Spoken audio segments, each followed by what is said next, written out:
आज हम बनाते हैं सवाल नंबर 25 वाला एमसीक्यू आपका रियल नंबर का आपका 2021 में ये भी आपका सवाल पूछा आपका। तो यहाँ पर आपको ग्रेटेस्ट नंबर बताना है। तो जब भी आपको ग्रेटेस्ट नंबर आपको बताना होता है तो आपको क्या निकालना होता है, एचसीएफ निकाला जाता है। ये सब कॉन्सेप्ट मैंने आपको सवाल नंबर 23 या 24 में ऑलरेडी मैंने आपको बता रखा है, ठीक है। ओके, तो यहाँ पर आपका क्या है, एचसीएफ आपको निकालना है। तो यहाँ पर दे रखा आपका एक नंबर दे रखा 1251 दे रखा आपका। पहले नंबर लिख लेते हैं 1251, ठीक है। दूसरा क्या दे रखा आपका 9377। तीसरा नंबर क्या दे रखा आपका 15,628, ठीक है। इसके रिस्पेक्ट में रिमाइंडर दे रखा आपका, इसके रिस्पेक्ट में रिमाइंडर इसका कितना आपका, तो जो भी रिमाइंडर दिया जाएगा सबसे पहले इसको घटाएंगे। ऐसे वाले सवाल में आपका जो नंबर दिया, जितना भी नंबर दिया जाएगा उसके रिस्पेक्ट में जितना रिमाइंडर कहेगा तो उस रिमाइंडर को सबसे पहले क्या करेंगे, घटा देंगे। उसके बाद इन दोनों सबका एचसीएफ निकाल देंगे, ठीक है। ग्रेटेस्ट पूछा ना आपका, तो यहाँ पर आपका इसका रिमाइंडर नहीं दे रखा है, इसका रिमाइंडर 2 दे रखा है, इसका रिमाइंडर कितना दे रखा है आपका 3।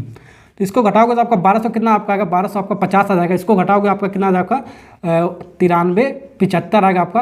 और इसको घटाओगे तो आपका कितना आएगा आपका 15,625 आएगा आपका, ठीक है। अब इसको प्राइम फैक्टर में तोड़ो सबसे पहले, ठीक है। 1250 को हम प्राइम फैक्टर में तोड़ सकते हो। 1250 को प्राइम फैक्टर में तोड़ोगे आपका कितना आएगा आपका 2 × 5 के पावर कितना आएगा आपका 4 आएगा आपका, ठीक है। ओके, और इसको तोड़ोगे प्राइम फैक्टर में तो आपका कितना आएगा आपका 3 × 5 के पावर कितना आएगा आपका 5 आएगा, 5 के पावर 5 आएगा। इसको प्राइम फैक्टर में तोड़ोगे तो आपका कितना आएगा आपका, इसको आएगा आपका 5 के पावर कितना आपका आएगा, 5 के पावर आपका आएगा 6 आएगा,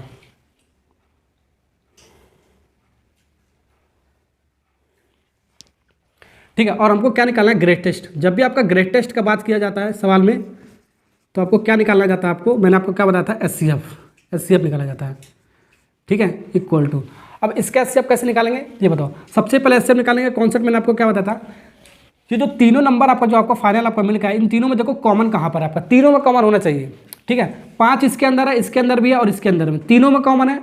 और तीनों कॉमन का मिनिमम पावर देखेंगे तो मिनिमम पावर क्या है, 5 के पावर 6 है यहाँ पर, 5 के पावर 5 है, 5 के पावर 4 है। तो 5 के पावर 4 आपका मिनिमम हो गया आपका, क्या हो गया मिनिमम। और 2 और 3 यहाँ पर देखो कॉमन है, उसको छोड़ देंगे, ठीक है, उसको हम छोड़ देंगे। तो यही आपका क्या होगा, आपका आंसर हो जाएगा 5 करोगे आएगा 625। 625 कौन सा ऑप्शन है, देखो जल्दी से, 625 आपका ऑप्शन नंबर कौन सा आपका डी वाला, ठीक है। तो D part is correct answer. ऐसा सवाल बहुत सारा आपका पूछा गया आपका बोर्ड एग्जाम में। तो एक सवाल मैं आपको खुद करने के लिए दे रहा हूँ, उसको कमेंट बॉक्स में जल्दी से आंसर लिखकर बताना है कितना आएगा। तो वीडियो अच्छा लगा तो लाइक सब्सक्राइब करने का, इसी तरीके का वीडियो मैं आपके लिए लेकर आता हूँ। तो थैंक यू।